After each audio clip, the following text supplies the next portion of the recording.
Bonjour à tous et ravi que vous soyez tous présents malgré les intempéries.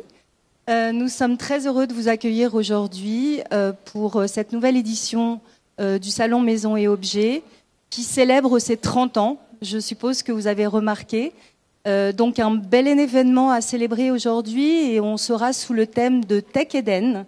Et j'accueille aujourd'hui Charlotte Casal, designer et trend forecaster chez Peclers, agence de conseil en stratégie créative, et Brune Wakrat, aussi planeur stratégique, pardon, et prospectiviste, qui vont nous décrypter ce thème que je vous propose de retrouver au Hall 6, à l'Hospitality Lab. Vous pourrez nous retrouver, nous avons incarné ce thème aussi, et vous pourrez découvrir la scénographie que nous avons imaginée pour incarner ce thème. Mais je passe maintenant le micro à Charlotte et Brune. Merci.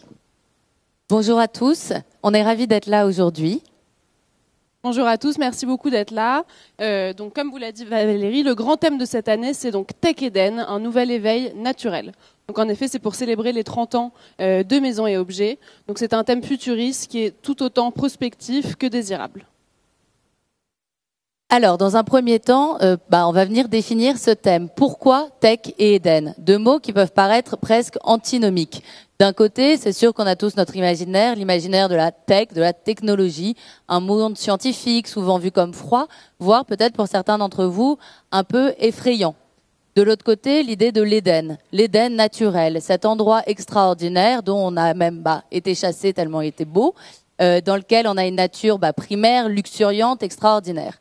Et donc, ces deux univers, ils semblent un peu antinomiques. Et nous, justement, aujourd'hui, on a eu envie de venir les réconcilier. Parce qu'on est persuadé que c'est en venant réconcilier ces deux mots qu'on va pouvoir écrire un futur désirable. À l'heure actuelle où on est dans une difficulté à se projeter dans le futur. Et donc, pour ça, avec ce Tech et cet Eden, on a envie de changer le paradigme nature-culture. Ce paradigme où d'un côté, on a la nature, cet espace donc qui s'auto-régénère, qui se fait du bien, et l'homme, la culture, dont la technologie fait partie, qui vient s'y opposer et qui a cette incapacité à venir trouver une forme d'interconnexion. Et donc, nous, on pense que justement, en utilisant la technologie, nos innovations scientifiques, tout ce qui fait que le monde humain a aussi énormément d'avancées, on va pouvoir les mettre au service du durable et trouver, au contraire, des solutions pour demain, les mettre au service du changement. Et quand je dis ça, je suis pas la seule qui suis utopiste et qui fantasme un monde demain. On se rend compte que pour 2 Français sur 3, l'écologie et la technologie consolident fortement l'optimisme. Et donc, on croit réellement qu'il faut changer ce paradigme et mettre nos avancées scientifiques et technologiques au service du durable. Mais évidemment, ça peut être compliqué à faire. Quand on voit qu'on a justement des imaginaires autour de la science et de la technologie qui sont un peu effrayants, un peu froids, et qui sont en plus décriés pour leur incapacité à faire preuve de sobriété. Et donc on s'est posé la question de comment est-ce qu'on pouvait puiser dans des nouveaux récits pour trouver des solutions. Et on se rend compte évidemment que la science-fiction, il y a le mot science et il y a le mot fiction, c'est cette capacité à mettre des récits, de créer des nouveaux récits qui utilisent la science pour nous plonger dans des futurs, des anticipations qui peuvent nous inviter au changement. Et donc, voilà, quand on voit des films comme par exemple Avatar 2, un succès extraordinaire au box-office, qui nous plonge dans un monde à la croisée de la science et de la nature, d'une nature qui est très proche d'un Éden extraordinaire et qui nous donne envie. Et donc pour nous, ces systèmes-là, c'est ce qu'on pourrait appeler des protopies. Qu'est-ce que c'est une protopie? Une protopie, c'est à la croisée entre un terme qui est celui de l'utopie et de l'autre côté, celui de la dystopie. L'utopie, d'un côté, on sait tout ce que c'est, cet univers extraordinaire, tellement beau qu'il ne peut pas advenir, il est utopique. De l'autre côté, la dystopie, on vient nous plonger dans un récit d'anticipation qui fait peur, qui est angoissant, qui donne tout sauf envie, et donc il est dystopique, on est terrorisé, on ne veut pas donc avancer vers cet univers-là. La protopie, c'est entre les deux. C'est nous plonger dans un futur utopique, mais avec des imaginaires qui sont concrets, qui sont réels. C'est la possibilité d'utiliser les outils concrets actuels de notre monde au service d'un futur désirable. Et donc nous, ici, ce qu'on va venir travailler, c'est vraiment cette capacité par le récit à induire le changement, à nous plonger dans des protopies et à venir renouveler notre répertoire créatif pour nous permettre d'imaginer des futurs aussi durables que désirables. Et donc on va le voir, c'est avec la possibilité d'utiliser le pouvoir de la nature et de tout ce qu'elle a comme imaginaire onirique qui l'entoure, qu'on va pouvoir l'associer à la technicité de nos nouveaux outils et déployer des univers durables, magiques et sensibles. Parce qu'on pense que c'est en touchant nos sens, en touchant nos émotions, qu'on aura la possibilité de créer des projections dans le futur qui nous donnent envie. Évidemment, et vous allez le voir au fur et à mesure de notre conférence, on a évidemment questionné le pouvoir de l'intelligence artificielle, le progrès exponentiel de cette année qui est sur les mots de tout le monde. Et cette intelligence artificielle, évidemment, elle est extrêmement intéressante parce que elle permet à tout le monde de devenir créatif et d'ouvrir les portes de nouveaux imaginaires, de nouveaux mondes créatifs qui sont eux aussi très souvent extrêmement inspirés par les esthétiques venues de la science-fiction. Et enfin, le progrès de la technologie, notamment des technologies immersives, la réalité augmentée, tout ce qui va permettre de faire de la VR également, qui vont permettre de nous immerger dans des mondes nouveaux, toujours plus immersifs et qui viennent toujours plus stimuler nos sens. Pour venir exprimer ça un peu davantage, je vais vous plonger dans ce qu'on appelle des influences socioculturelles. Des influences socioculturelles, c'est des choses qui existent dans le monde réel, des innovations, des projets qui existent et qui, pour nous, servent de vivier de compréhension de notre contexte. C'est ce qui nous a permis de venir dessiner ce thème, Tech Eden, dans lequel vous pouvez vous plonger au travers du salon, et qui nous permet de nous dire, bon, bah, il y a quelque chose là qui se passe, et on est en train de voir des émergences. Et donc, dans un premier temps, cette idée de récit parallèle. Vous m'entendez parler de récit depuis le début que je prends la parole. Cette idée du récit qui permet de plonger dans des mondes parallèles, dans des nouvelles réalités. Et ici, on avait envie de vous parler notamment d'une exposition qui a eu lieu au Musée de la Chasse et de la Nature par un artiste qui s'appelle Vincent Fournier.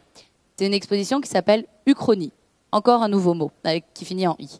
Et donc, ce terme, Uchronie, c'est une reconstruction fictive du passé, de l'histoire. Et c'est se dire que, en reconstruisant un faux passé, on a la possibilité de plonger dans un faux futur. Et donc ici, il a été créé cette uchronie, Vincent Fournier. C'est-à-dire qu'il a créé des fausses archives qu'il a complètement intégrées dans le musée de la chasse et de la nature, où donc c'est un musée assez concret sur l'univers végétal et animal, dans lequel on a des choses scientifiques, des coupes de plantes, des animaux empaillés. Et il est venu intégrer dans ce musée, comme si c'était des réalités, des uchronies. Donc par exemple, des photographies de si l'homme avait arpenté Mars, des images où on peut voir des animaux qui seraient dotés de magie ou de poésie ou encore de paroles, des fleurs qui seraient constituées de chair et qui donc ressentiraient la douleur et saigneraient. Et donc avec toutes ces fictions, toutes ces fausses archives, il est venu interroger notre rapport au futur et au monde animal et végétal. Et il est venu nous plonger dans des futurs potentiels et des parts des passés potentiels pour nous questionner sur demain, quel monde et quelle interconnexion avec le monde naturel et animal on a envie d'avoir. Encore une fois, quand je dis que la science-fiction, c'est pas seulement quelque chose qui est un vivier d'imaginaire qui nous permet de nous évader, de nous faire du bien, et que c'est quelque chose de résolument concret qui impacte évidemment nos réalités parce que ça s'intègre dans nos imaginaires et donc dans des constructions mentales, j'avais ici envie de vous parler de ces CIPOD. Ces CIPOD, ces habitats que vous pouvez voir avec le terme science-fiction réelle, c'est des habitats qui sont des pods qui existent réellement au Panama, qu'on peut acheter pour un peu moins d'1 million d'euros, donc à peu près le prix d'un bel appartement parisien, qui sont au-dessus de la mer avec un tube en acier qui permet d'avoir de l'air qui passe et qui permettent à la fois de traiter tout l'intérieur de manière plus durable et en même temps de respecter la biodiversité en dessous. Quand on voit ça, je ne sais pas vous, mais moi j'ai l'impression d'être concrètement dans le futur, d'être dans un film qui a été créé par Kubrick potentiellement. Et non, on est dans une réalité, on est dans quelque chose qui existe et qui pose la question de comment est-ce qu'on peut utiliser ces fictions pour demain se questionner sur le futur de l'habitabilité de la planète, où est-ce que seront les hommes demain, peut-être sur la mer. Quand je parlais d'intelligence artificielle et de ce terreau fertile qu'est l'intelligence artificielle pour créer des nouveaux imaginaires collectifs, c'est pour nous très important de se poser cette question parce qu'on se rend compte que la créativité, ça a longtemps été quelque chose d'assez horizontal, quelque chose qui, une fois que le produit fini est fini, on ne le touche plus. Avec l'intelligence artificielle, puisque tout le monde peut s'y mettre et que tout le monde peut travailler sur les créations des uns et des autres, elle devient complètement itérative et beaucoup plus collective. Et donc, cette possibilité de venir se poser la question de nos imaginaires collectifs, on avait envie de l'illustrer avec ce projet qui a été monté par une société qui est un développeur en fait d'intelligence artificielle, qui s'appelle Crea Stable Diffusion, qui a développé ce projet qui s'appelle Nomic AI, et c'est une carte, un atlas de différents projets d'intelligence artificielle qui ont été réalisés à travers le monde. Et ce qui est intéressant, c'est que dans cette carte, on surfe par mots-clés, par la possibilité de venir voir des créations entre Matisse et futurisme, des créations qui mélangent nature et science-fiction, par exemple. Et on va voir à travers le monde tout ce qui existe et tout ce qui a été déployé en intelligence artificielle. Et donc, on arrive à penser notre atlas du monde réel de manière différente, non plus par des pays, des zones géographiques, mais par des imaginaires qui nous rassemblent autant qu'ils nous éloignent. Et enfin, on parle donc de cet Éden, de cette capacité à réenchanter notre monde réel grâce au pouvoir de la magie, de la nature, pardon. Et pour nous, c'est extrêmement important de se rappeler que la nature, qui parfois on oublie un peu en fait qu'elle est vivante, parce qu'on a l'impression que voilà, c'est quelque chose dans lequel on passe, qui bouge pas, qui quelque part n'est pas doté de parole, d'humanité. Et en fait, on se rend compte qu'en regardant, en la recontemplant, en prenant le temps de voir cette évolution de la nature, on se rappelle qu'elle est beaucoup plus vivante et que donc on a besoin et envie d'en prendre soin. Et ici, vous avez un projet qu'on aime beaucoup, qui est un projet qui a été designé par 2 créateurs argentins dans un hall fédéral argentin. Et donc, on a au milieu de ce hall fédéral argentin un espèce de vivarium dans lequel on peut voir des champignons pousser et grandir. Et donc ici, tous les sièges, tous ces petites assises, sont toutes orientées vers ce vivarium et interconnectées et rappellent elles-mêmes l'interconnexion du monde des champignons. Et ici, en fait, ce qui est intéressant, c'est qu'on vient remplacer nos écrans plasma, globalement, par un vivarium, des champignons qui viennent pousser, et se rappeler que, quelque part, c'est extraordinairement passionnant déjà de contempler le vivant qui évolue, que c'est bienfaisant, et qu'en plus de ça, c'est vivant, et donc, il est peut-être temps d'en prendre soin. Maintenant, pour venir ancrer ce sujet, je vais vous présenter une tribu. Donc, évidemment, c'est une tribu aspirationnelle. C'est pas vous et moi, c'est pas nos voisins, c'est des gens qui n'existent pas dans le réel, mais qui nous permettent de nous poser la question pour ce thème prospectif de à qui on parle, qui sont les gens qui incarnent ces messages, qui incarnent ce Tech Eden. Et donc ici, on est venu dessiner la tribu des sensitifs chimériques. Sensitifs, donc connectés à leur sens, extrêmement important pour eux de venir éveiller leur sens, de trouver dans leur sens des nouveaux leviers à l'émotion. Et chimérique, ce rapport à une nouvelle nature, chimérique, donc hybridé, transformé, onirique, jamais premier degré. Et donc ces sensitifs chimériques, eux, ils ont une importance extrêmement forte, et vous le verrez au travers de cette présentation, mais aussi dans notre forum, avec le bien-être. Pour eux, c'est quelque chose de très important, et la nature, on le sait, c'est un des espaces dans lesquels les gens se sentent le mieux. Et donc, ils ont le désir de venir réconcilier nature et technologie et transformer les éléments naturels par les avancées technologiques pour créer des nouveaux mondes qui leur sont bienfaisants. Et ici, vous pouvez découvrir 2 créatrices. D'un côté, Inès Alpha et de l'autre, Ada Sokol. C'est 2 créatrices qu'on aime beaucoup. Inès Alpha, c'est une créatrice qui fait notamment du motion, du motion design, du 3D, des vidéos extrêmement intéressantes parce que justement complètement inspirée par le monde naturel, mais le transformant totalement, extrêmement onirique. Et de l'autre côté, Ada Sokol, qui est une créatrice qui est assez connue, notamment pour les fils qu'elle fait en réalité augmentée, donc ce que vous pouvez voir sur la tête de ces jeunes filles, et qui notamment interroge sur le futur de la beauté. Est-ce que demain, la beauté, c'est d'avoir un filtre, la possibilité d'augmenter notre identité grâce à des hybridations assez intéressantes, inspirées du monde naturel. Ensuite, pour ancrer cette tribu, on a voulu vous poser un lieu. Ici, le spa Lauréat, qui est un spa qui a été développé dans la forêt de Madère, au Portugal. Je ne sais pas si vous savez, la forêt de Madère, c'est un lieu qui est extrêmement iconique en fait, parce que c'est une forêt qui est source d'énormément de récits sur la sorcellerie, le mysticisme, etc. Et en fait, ils se sont dit, on est installé dans une forêt qui est extraordinaire, qui porte énormément de messages, d'imaginaire. Et donc, on a envie de venir transcender cette forêt et de donner l'impression qu'on est dans ce spa, dans cette forêt, mais de manière un peu augmentée. Et donc, ils ont développé ces écrans 3D qui bougent. Il y a un son particulier qui évoque la nature également et cette forêt. Des soins qui sont eux aussi inspirés par cette forêt, etc., etc. Et donc, on est dans un éveil biophilique, dans une nature augmentée qui nous semble extrêmement intéressante. Enfin, je vais aller sur ce qu'on appelle les territoires de consommation. Donc là, peut-être que depuis tout à l'heure, vous m'entendez, vous dites que je suis un peu déconnectée de la réalité, que je vous plonge dans un monde futuriste mais qui n'existe pas réellement. Et donc justement, pour venir réancrer, on a voulu vous présenter des choses réelles, des objets de consommation que cette tribu pourrait consommer, composer son paysage de consommation, qui existent réellement et qui, pour nous, incarnent complètement ce sujet. Comme on le disait, dans ce Tech Eden, c'est pas seulement une nature qui inspire de nouvelles réalités et des choses qui sont un peu gadgets et imaginaires. C'est aussi cette possibilité de venir réintroduire de la durabilité dans nos modes de consommation de manière désirable et de manière nouvelle. Et ici, vous pouvez découvrir notamment cette orbe flottant assez extraordinaire qui s'appelle Salmon Eye, qui est un lieu qui vient de se développer dans un fjord en Norvège, où c'est un restaurant et un lieu d'exposition qui est donc sur l'eau, flottant, et qui s'appelle Salmon Eye parce qu'il vient reprendre la peau, les écailles des saumons et cette forme d'œil de saumon. Et ce qui est assez intéressant avec ce lieu, c'est que donc dans ce lieu d'exposition, justement, ils viennent de manière hyper immersive nous questionner sur notre culture intensive des animaux et notamment des saumons pour venir nous interroger directement au sein de ce saumon sur nos questions de tolérabilité.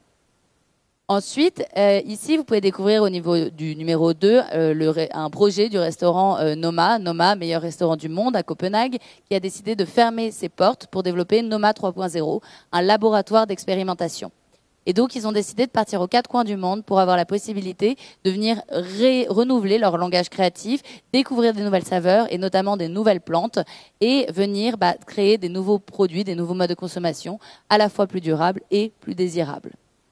Ensuite, toujours dans cette idée de la capacité à venir redonner un caractère vivant, presque humain au monde végétal, vous pouvez découvrir un projet de Love Ulten, qui est cette machine qui vient en fait être une machine qui permet de prendre le son, ici des cactus, de plantes, et de transformer ces ondes en une musique par cette machine. Et donc, si on se dit que la voix, le bruit, c'est quelque part le fondement de la pensée critique humaine, que c'est ce qui nous différencie, en venant redonner une voix au monde végétal, on se pose la question, encore une fois, de notre interconnexion. Enfin, les éléments naturels, évidemment, inspirent énormément de choses dans notre monde réel et nous invitent à reposer notre rapport à la durabilité. Et vous pouvez découvrir au numéro 4 un véhicule autonome qui se recharge par énergie solaire, qui va sortir en 2024, qui permet pour ces nomades du futur d'être complètement autonomes et d'avoir en plus une tente qui s'y plug pour avoir la possibilité de s'intégrer dans des paysages où l'homme est seul et à perte de vue. Et enfin, évidemment, c'est des choses qui touchent aussi les créations en termes de communication, avec tout cet Éden chimérique qui vient influencer nos territoires de communication. Et vous pouvez découvrir ici un parfum qui a été développé par Prada, qui s'appelle Paradox, qui a décidé de faire travailler pour sa communication Ada Sokol, donc la créatrice que vous aviez vue en amont, et qui, pour ça, a décidé de l'inviter à créer des nouvelles chimères, des nouveaux animaux, un nouveau monde végétal aussi onirique que créatif. Et je vais maintenant laisser la parole à Charlotte. Merci Brune. Donc on va maintenant passer à la partie qu'on appelle la partie des territoires esthétiques. En tout cas, on va venir vraiment illustrer ici donc le lifestyle, donc le mode de vie de cette même tribu, les sensitifs chimériques que Brune vous a déjà bien introduit. Donc ici, on vient vraiment se poser la question. Donc on essaye de comprendre comment est-ce que cette tribu évolue-t-elle, dans quel genre d'intérieur est-ce qu'ils évoluent, dans quel genre de lieu est-ce qu'ils consomment de la culture, de la nourriture, des produits, comment est-ce qu'ils se déplacent. Voilà, qu'est-ce qui les intéresse, qu'est-ce qui les nourrit au quotidien. Donc ici, on retrouve bien aussi cette hybridation entre la nature et la science et les nouvelles technologies. Donc les sensitifs chimériques, ils sont constamment à la recherche d'adaptabilité, que ça soit dans leur intérieur, dans leur mobilité, dans leur manière de sociabiliser, de voir des gens. Donc on voit bien que ici, donc il y a à la fois un mélange donc de visuels qui sont réels et des visuels qui sont créés à partir d'intelligence artificielle. Donc, par exemple, la première image avec des sortes de champignons roses et l'image d'un intérieur où on voit une sorte de vue assez dégagée sur la mer. Donc, c'est deux images qui sont créées à partir d'intelligence artificielle et en fait, on voit que le sensitif chimérique, il se nourrit énormément de ce nouvel Eldorado créatif que propose l'intelligence artificielle et va s'en servir à la fois pour créer des nouvelles formes d'évasion, pour créer des nouveaux imaginaires, mais aussi pour s'inspirer dans le réel, pour créer vraiment des nouveaux intérieurs, que ça soit... voilà, des nouveaux intérieurs d'hospitalité, des intérieurs dans lequel il évolue personnellement, etc. Mais on voit aussi des lieux réels, comme par exemple une salle de yoga qui serait complètement transformée avec des sortes une nature complètement immersive et impressionnante qui est projetée tout autour. Le sensitif chimérique, il est aussi passionné par tout ce qui est innovation, à la fois beauté mais aussi nourriture. Donc par exemple, numéro 2, vous pouvez voir le produit Airbar. En fait, c'est des petites capsules. Donc il est passionné par tout ce qui est beauté in and out. Donc c'est des petites capsules qui sont faites à base de champignons adaptogènes qui viennent en fait s'adapter à l'organisme de l'individu et lui faire du bien de l'intérieur. Voilà, je vais passer à la suite. Donc Valérie vous l'a légèrement introduit en introduction, mais donc toute cette idée de Tech Eden et plus particulièrement autour du secteur de l'hospitalité, on est venu nous incarner et donner notre point de vue sur ce thème dans un forum Inspire Me qui se trouve dans l'Hospitality Lab au hall 6. Et donc, pourquoi est-ce qu'on a eu le désir de venir incarner ce thème sur l'hospitalité ? Parce qu'on sait que c'est un secteur, le secteur de l'hospitalité, qui est à la fois extrêmement en pleine évolution. Il y a eu un retour du voyage qui est extrêmement fort, mais qui a également énormément de challenges. Parce que on a des consommateurs qui sont de plus en plus demandants, à la fois avec une attente d'évasion qui est couplée à l'univers du bien-être. Quand on voyage, on y va pour se ressourcer, pour se faire du bien. C'est un secteur, le secteur du bien-être aussi, qui est en pleine croissance, et donc ça, vous le comprendrez bien dans notre forum. Également parce qu'il y a un désir de surprise, de renouvellement continu. On va dans un endroit, à chaque fois qu'on va dans cet endroit, on veut quelque chose de nouveau, vivre une nouvelle expérience. Et donc ça, pour nous, la technologie justement et les technologies immersives sont extrêmement intéressantes parce qu'elles permettent d'avoir un renouvellement avec des mêmes murs, évidemment. Et enfin, parce qu'on est des consommateurs aujourd'hui qui veulent tout et son contraire. Et donc, on attend de chaque lieu d'être une certaine forme d'hybridation, de pas seulement proposer un lit, mais que ce soit un lit et quelque chose, d'avoir des expériences qui sont beaucoup plus fortes et évidemment avec des attentes sur la durabilité et l'immersion dans la nature qui sont extrêmement importants et qui poussent à questionner le futur de l'hospitalité autour notamment du nomadisme, du traitement des lieux d'hospitalité, du futur de la restauration, etc., etc. Donc, je vais rentrer un peu plus en détail dans ce fameux forum d'hospitalité. Donc, au sein de ce forum, vous trouverez 3 capsules d'évasion. Donc, c'est des capsules d'évasion qu'on a synchronisées au rythme de la nature. Donc, la première capsule, c'est une capsule d'éveil, donc qui correspond un peu au premier moment de la journée, aux premiers instants de la journée. Donc, une capsule très douce qui est vraiment donc captée qui est vraiment synchronisée sur cette idée d'éveil assez doux, donc qui s'appelle le café bien-être. Donc là, cette première capsule, c'est une hybridation entre un espace de restauration, plus spécifiquement un café, avec un espace de bien-être, un espace wellness. La deuxième capsule, la capsule active, qui correspond à peu près au moment un peu pic de la journée, qui ici est une hybridation entre un espace d'attente, plus spécifiquement un espace d'attente dans une gare, avec une salle de sport. Et la troisième capsule, qui est la capsule un peu de fin de journée, la capsule régénérative, qui est une hybridation entre une salle de bain d'hôtel avec un spa, donc la chambre spa. Donc toutes ces hybridations nous permettent évidemment de dessiner encore un peu plus les contours de ce futur durable et désirable et de raconter encore et toujours de nouveaux récits. Donc sur ce premier lieu, le café bien-être. Pourquoi cette hybridation entre un espace de café et un lieu de bien-être ? On se rend compte évidemment depuis pas mal de temps que, bon, comme je le disais, le secteur du bien-être est en pleine explosion. Tout le monde a énormément d'enjeux de bien-être dans la société. Et en fait, ce qui est assez intéressant, c'est que depuis pas mal d'années, bon, on le dit, hein, l'intestin, c'est notre deuxième cerveau. Et donc, en fait, ce qu'on mange impacte notre bien-être physique, mais aussi émotionnel. Et donc, on imagine demain que quand on est dans de la restauration, la capacité à nourrir, mais aussi nourrir le bien-être sera extrêmement important. Et donc, voilà, on a voulu vraiment incarner ça autour de ce lieu qui nous permet à la fois de nous faire du bien gustativement, mais aussi émotionnellement. Donc, je vais vous parler d'abord de l'atmosphère. Donc ici, en fait, à travers ces 3 capsules, on a à chaque fois voulu explorer un développement esthétique de cette notion de nature hybridée avec la science, mais de manière très différente. Donc pour créer vraiment 3 univers très différents. Donc cette première capsule, le café bien-être, on a exploré une nature qui est très minérale, qui est très sensorielle, qui est assez terrienne. Donc une nature qui est très douce, qui est très sensible, qui est très évolutive. Donc au sein de ce premier espace, on a vraiment travaillé l'éveil des sens, l'éveil des 5 sens. On a beaucoup travaillé donc tout ce qui est luminothérapie, tout ce qui est le son, le toucher, mais le goût aussi, Donc vous serez invité à vivre une expérience gustative énergisante pour cette première phase d'éveil. Donc tout ce qui est bruit d'une nature en éclosion, fraîcheur olfactive, etc. Ensuite, rapidement, donc sans trop tout vous spoiler, mais c'est aussi vraiment pour vous inciter à venir le visiter. Quelques éléments que vous pourrez retrouver dans notre espace dans cette première capsule. Donc tout d'abord, vous retrouverez des créations sonores exclusives qu'on a travaillées avec un partenaire qui s'appelle Olympe, donc dans chacun des espaces qui correspondent donc à ces différentes capsules, à ces différentes hybridations de lieux topiques d'espaces d'hospitalité. On a travaillé aussi avec Gen Cork et Black Cork qui ont un stand sur le salon qui travaille le liège, et plus spécifiquement le liège expansé qui est en fait obtenu en appliquant de la vapeur d'eau très très chaude sur le liège, qui est en fait le compact, sans aucun liant, sans aucune colle, et viennent en fait fraiser des motifs directement sur le liège. Et ici, donc, ils ont développé un espèce de, on appelle ça un cloud. Donc, c'est un peu un panneau isolant parce que le liège a d'excellentes propriétés d'isolation thermique et phonique. Et ils ont développé le motif grâce à l'intelligence artificielle. Donc, ils ont développé ce motif spécifiquement pour nous. Vous pourrez aussi découvrir le travail de Mâcher Mâcher. Donc, quand je vous parlais tout à l'heure d'expérience gustative énergisante, c'est grâce à eux, qui en fait travaillent des papiers à base de pulpe de fruits et de légumes. Donc, vous pourrez aussi goûter leur création. On a aussi travaillé avec KM, Concept et Matière, qui ont réalisé tous les enduits à la chaux que vous pourrez trouver sur les murs de ce premier espace, donc avec différents grains, différentes textures. Et avec Target, qui nous a prêté des sols en lino naturels pour nos espaces.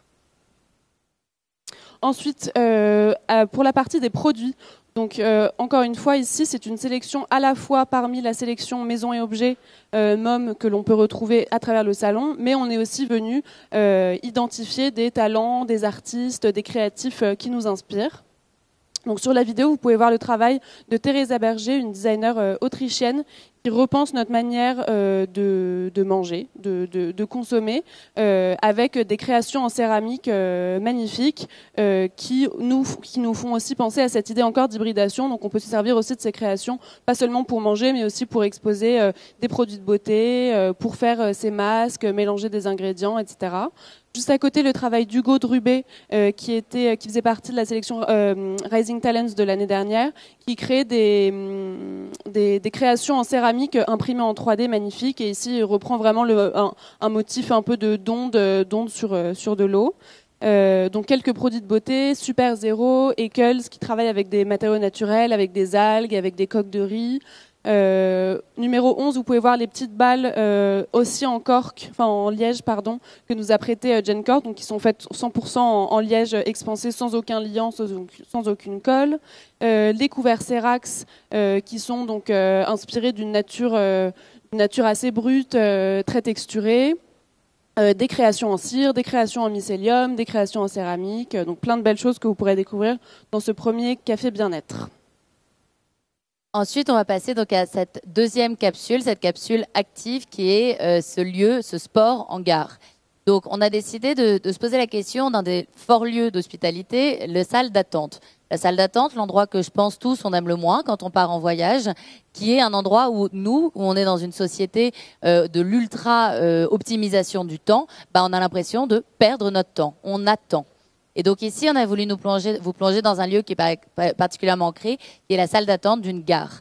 Et en fait, on s'est posé la question de, quitte à perdre du temps, comment est-ce qu'on peut optimiser notre temps? Et dans ce lien à la performance, quitte à avoir souvent deux choses qu'on n'aime pas, l'attente, autant y associer le sport et faire que ces deux moments un peu déplaisants vivent ensemble quelque part.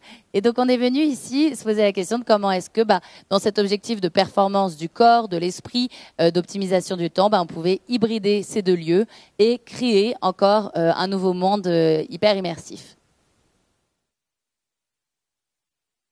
Donc, pour l'atmosphère du sport en gare, donc comme vous pouvez le voir, je déclenche, voilà. Comme vous pouvez le voir, c'est complètement une autre ambiance, une autre atmosphère qui est très inspirée des jeux vidéo. Donc ici, le côté tech prend un petit peu le dessus et on a voulu ici représenter une nature ultra digitale, ultra immersive et un petit peu chimérique, presque un peu bizarre. Donc voilà, donc comme le disait Brune, ici c'est l'idée donc d'hybrider ces moments d'attente, ces moments un peu plats avec voilà l'idée de se mettre en activité, de faire une activité physique. Donc ici donc phase active, donc lumière du jour, lumière beaucoup plus forte, beaucoup plus directe. Comme je disais, une nature interactive, une nature même en réalité augmentée chimérique. Donc vous pourrez le découvrir dans l'espace. On vient vraiment mettre en avant l'effervescence du vivant et des matériaux aux propriétés innovantes, tout comme on vient aussi mettre en avant des objets tech, des objets hybrides, des objets assez étonnants. Pour les partenaires, donc on a travaillé avec Roxy Baza, qui est une designer qui fait des créations digitales, des créations 3D, donc qui a développé toute une vidéo dont vous avez un petit teaser ici. Donc on lui a pitché notre concept, on lui a pitché notre idée et elle a réalisé cette vidéo en reprenant la fleur que vous voyez partout, la fleur de Tech Eden. Donc elle a créé ce lieu, tout cet espace pour que justement on se sente hyper enveloppé dans cette nature complètement imaginaire.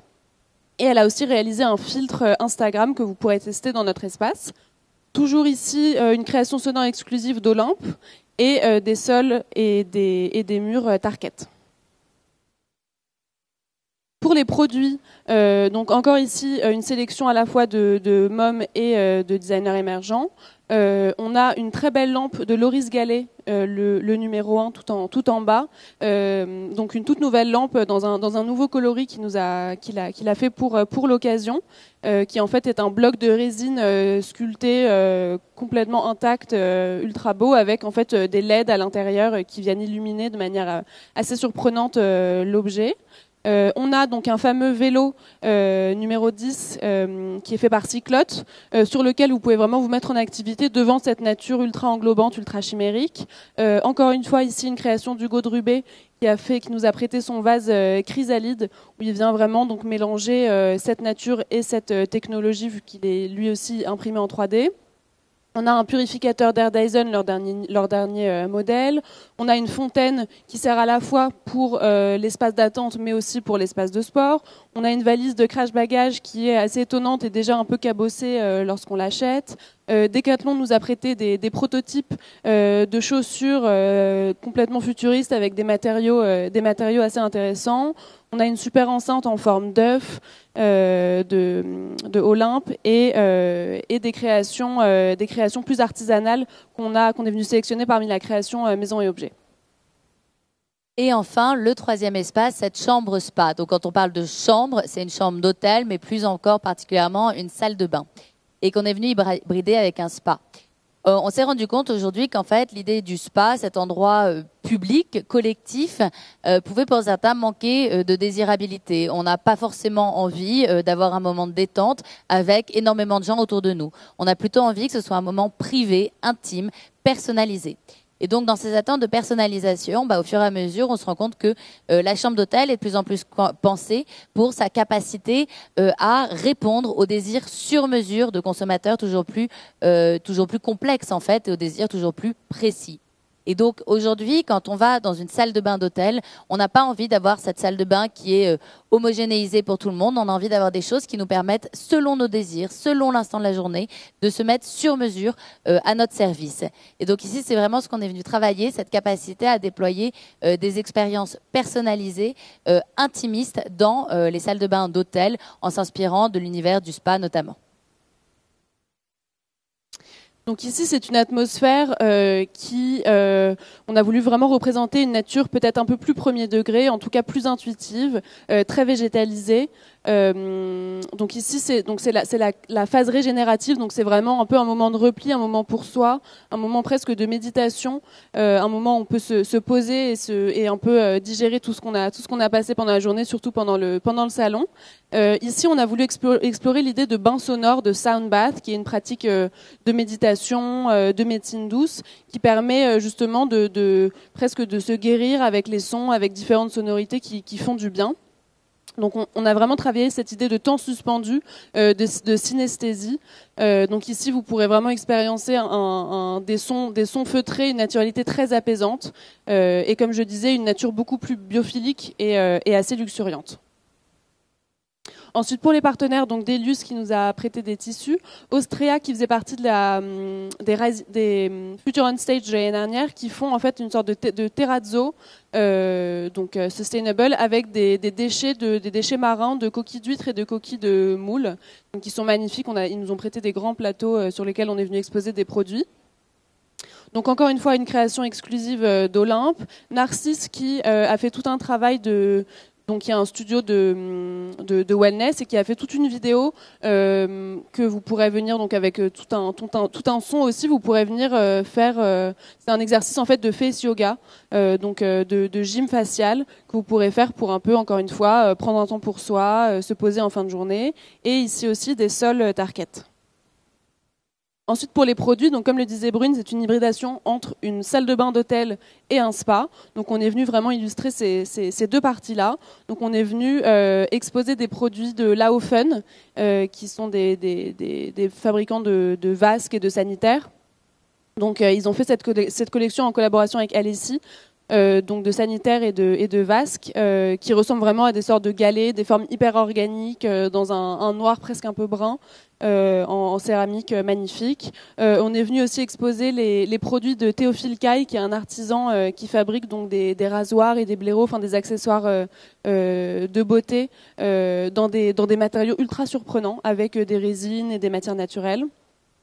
On est venu exposer les patères de petites fritures, qui sont donc des petites patères en céramique que vous pouvez voir en verre kaki, qui sont hyper belles, inspirées de formes ultra organiques, assez biophiliques. Pareil pour le tabouret de Jessica Boubatra, donc un tabouret en céramique, on dirait presque qu'il est extrudé comme ça dans cette forme, qui fait aussi écho aux créations en textile maille 3D de Juliette Bertoneau, qui sont magnifiques, donc des grandes colonnes 3D qu'on pourrait imaginer dans un spa ou pareil dans une chambre d'hôtel.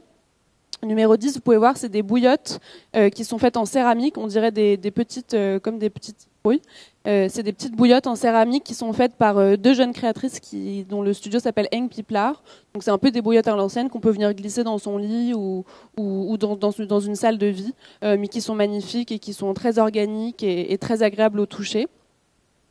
Voilà, une très belle lanterne aussi de l'As du Verre qui est exposant maison et objets et qui joue vraiment avec le verre et avec différents motifs et couleurs. Et un miroir magnifique aussi de 13 desserts qui, on dirait presque un miroir embué dans lequel on vient créer une trace avec la main de manière très organique et naturelle. Voilà, donc aujourd'hui, je pense que vous l'avez assez bien compris, avec ce Tech Eden, on a vraiment voulu se poser la question de comment est-ce que le récit, les histoires qu'on se raconte, nos imaginaires ont cette capacité à nous plonger dans des potentiels futurs et des potentiels futurs désirables. On croit énormément, comme je pense vous l'avez compris, au pouvoir du récit, parce que ça nous permet d'entendre des choses qui pourraient paraître inaudibles. Ça nous permet de nous projeter dans des imaginaires et ça nous permet donc de réellement passer à l'action. Et on pense que tout ça, ça va permettre de transformer notamment les langages de la créativité, des langages comme a pu le montrer Charlotte, qui sont toujours plus magiques, sensibles, oniriques, qui viennent utiliser la nature comme une inspiration, mais pas comme quelque chose à venir copier-coller, mais comme une nature à venir transcender, transformer, pour nous proposer des nouveaux mondes, pour nous permettre de composer de nouveaux environnements, et où on est persuadé qu'en plus, dans le secteur de l'hospitalité qu'on est venu travailler particulièrement aujourd'hui, ça aura énormément d'impact. Merci beaucoup. Merci et venez beaucoup. nous voir au Hall 6. Et si vous avez des questions, n'hésitez pas.